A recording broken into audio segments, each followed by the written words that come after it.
બે મહિલાઓ પર દુષ્કર્મ આચરનાર ગેંગના વિસ્તારમાં દારૂના અડ્ડા ધમધમતા ગ્રામજનોએ કરી જનતા રેડ. પોલીસ સામે ઉઠ્યા સવાલો.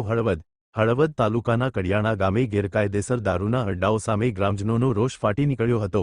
બે મહિલાઓ પર દુષ્કર્મના ગંભીર ગુનામાં સંડોવાયેલી ગેંગના વિસ્તારમાં જ દારૂના અડ્ડાઓ ખુલ્લેઆમ ચાલતા હોવાના આક્ષેપ વચ્ચે ગામના સરપંચ અને ગ્રામજનોએ ધીરજ ગુમાવતા જાતે જ જનતા રેડ પાડી હતી. અહેવાલ સંજય પોપટ.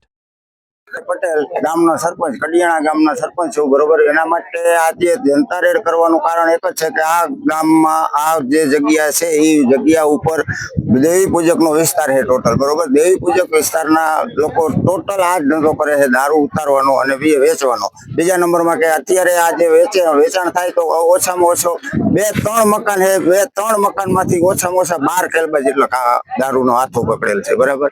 એટલે એના માટે અમે આ બંધ કરાવવા માટે ગામજનો 200-300 છોકરાઓ આવ્યા છે અને હું સાથે આવ્યો છું અને જનતા રેડ કરી અને આ મીડિયામાં આપણે આપવા. કેટલા સમયથી ગેરકાયદેસર પ્રવૃત્તિ ચાલે છે, દેશદાર હોય છે, પોલીસ શું કરી રહી છે?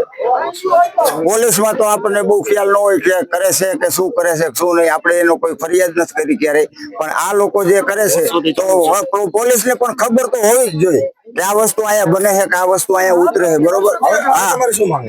અમારી માંગણી એ કે આ લોકો બંધ કરી દે દારૂ, અને એ લોકોને ભેગા કરી અને બધાને કહી દીધું. બધા લોકો એમ કીધું કે હા હવે અમે આજથી આ કામ બંધ કરી દઈશું એમ.